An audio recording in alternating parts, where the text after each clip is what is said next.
હવે આપણે જોશું CRM ના સેટિંગ્સ મોડ્યુલ. બરાબર, કંપની સેટિંગ છે. અહીંયાથી આપણી જે કંપની છે એની ડિટેલ્સ એડ કરવાની રહેશે. પ્રિન્ટ લોગો છે, સિગ્નેચર લોગો છે. પ્રિન્ટ લોગો કે તમે કોટેશનની અંદર જે પ્રિન્ટ કરતા હોય લોગો, એ લોગો અહીંયાથી એડ કરવાનો.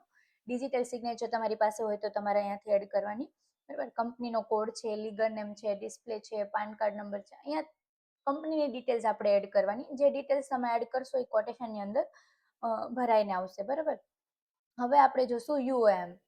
અહીંયાથી તમે UOM એટલે આપણી પાસે છે, અહીંયાથી તમે એડ કરી શકો. આના સિવાયનું જે હોય તમે અહીંયાથી જે ઇનએક્ટિવ કરશો એ તમને ક્યાંય UOM ની ફિલ્ડ જે CRM ની અંદર હશે ત્યાં તમને શો નહીં થાય. અહીંયાથી તમે એડ કરી શકો. UOM નેમ છે, UOM ટાઈપ શું છે, શોર્ટ નેમ શું છે એ તમે અહીંયાથી એડ કરી શકો. બરાબર, અહીંયાથી તમે એડિટ ડિલીટ કરી શકો. અહીંયાથી તમારે ડાઉનલોડ કરવો હોય ડેટા તો તમે ડાઉનલોડ કરી શકો એક્સેલ ની અંદર, CSV ની અંદર. બરાબર, અહીંયાથી સેટિંગ છે, તમારે જે ફિલ્ડ આગળ પાછળ કરવું હોય તો તમે એડ કરી શકો. અહીંયાથી તમે એડ કરી શકો UOM. બરાબર, આ UOM નું મોડ્યુલ છે. એવી જ રીતે વેરહાઉસ, તમારે મલ્ટિપલ વેરહાઉસ હોય તો તમારે એડ કરવો હોય તો તમે કરી શકો કે આ વેરહાઉસમાંથી તમે માલ મોકલો છો. બરાબર, વેરહાઉસ નું શોર્ટ નેમ છે, લોકેશન ક્યાં છે એ તમે એડ કરી શકો. વેરહાઉસ નું ટાઈપ શું છે તમે અહીંયાથી સિલેક્ટ કરી શકો. સ્ટેટસ અહીંયાથી ઇનએક્ટિવ એક્ટિવ કરી શકો. આ વેરહાઉસનું થયું. અહીંયાથી તમે એડિટ ડિલીટ કરી શકો. જે એડિટ કરવું એડિટ કરી શકો, ડિલીટ કરવું તો ડિલીટ કરી શકો. સેમ એવી જ રીતે સ્ટેટસ તમે ઇનએક્ટિવ કરો તો તમને વેરહાઉસની ફિલ્ડમાં તમે જે એડ કર્યું હોય ને એક્ટિવ હોય એ જ ત્યાં શો થાય. ઇનએક્ટિવ કરેલું છે એ તમને ત્યાં શો નહીં થાય. બરાબર, ઇન્ડસ્ટ્રીયલ ટાઈપ છે, આટલા ઇન્ડસ્ટ્રીયલ ટાઈપ આપણે એડ કરેલા છે. આના સિવાયના તમારે કાંઈ એડ કરવા હોય તો તમે અહીંયાથી કરી શકો. ટાઈપ શું છે, બરાબર, એ તમે અહીંયાથી એડ કરી શકો. સ્ટેટસ ઇનએક્ટિવ એક્ટિવ કરી શકો. અહીંયાથી ડાયરેક્ટલી તમારે એક્ટિવ ઇનએક્ટિવ કરવું હોય તો તમને થઈ જાય. મેન્યુફેક્ચરિંગ છે તો તમને CRM ની અંદર ક્યાંય શો નહીં થાય. એના સિવાયના જે છે એ તમને શો થશે. બરાબર, અહીંયાથી પાછું એક્ટિવ બી થઈ જાય.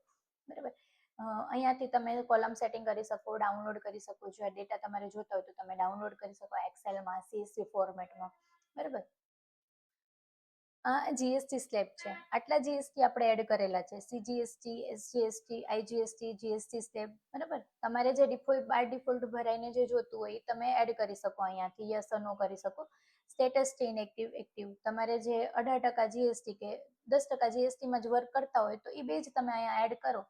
અધરવાઇઝ બીજા તમે ઇનએક્ટિવ કરી દો તો તમને CRM ની અંદર GST ની જે ફિલ્ડ હશે ત્યાં તમને શો નહીં થાય. અહીંયાથી તમે એડ કરી શકો. GST સ્લેબ છે, CGST રેટ, SGST, IGST અહીંયાથી તમે એડ કરી શકો. બરાબર, અહીંયા સેટિંગ છે, કોલમ સેટિંગ છે. જે કોલમ આગળ પાછળ કર્યું હોય તો તમે કરી શકો. સેમ આવી જ રીતે અહીંયાથી તમે ડાઉનલોડ કરી શકો જે ડેટા તમારે જોતો હોય તો. બરાબર, હવે ટાર્ગેટ મોડ્યુલ છે.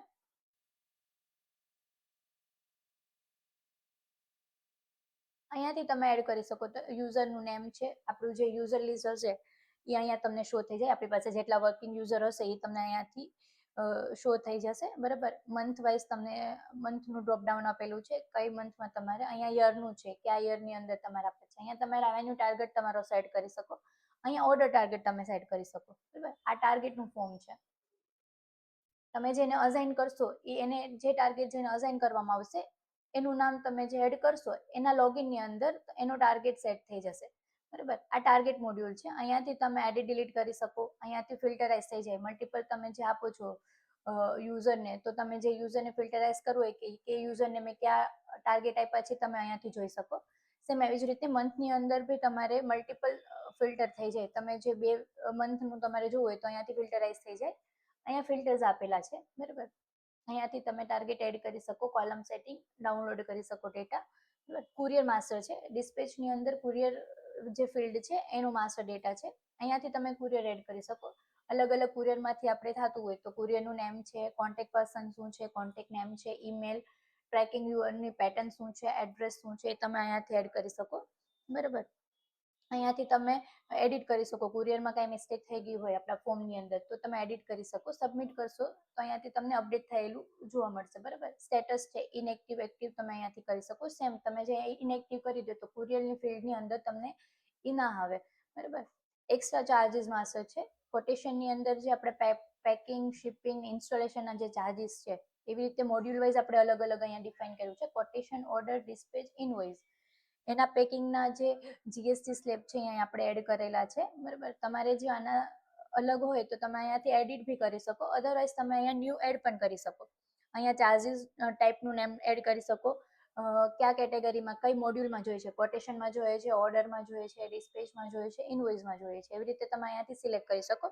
ડિફોલ્ટ અમાઉન્ટ તમે જે સેટ કરશો એ બાય ડિફોલ્ટ ત્યાં ભરાઈને આવી જશે. જીએસટી સ્લેબ પણ તમે જે એડ કરશો એ બાય ડિફોલ્ટ ત્યાં ભરાઈને આવી જશે. બરાબર, અહીંયાથી તમે ચાર્જીસ એડ કરી શકો. આ જે આપણા બધા સેટિંગ્સ મોડ્યુલ છે એ તમે અહીંયાથી સેટ બધી કરી શકો.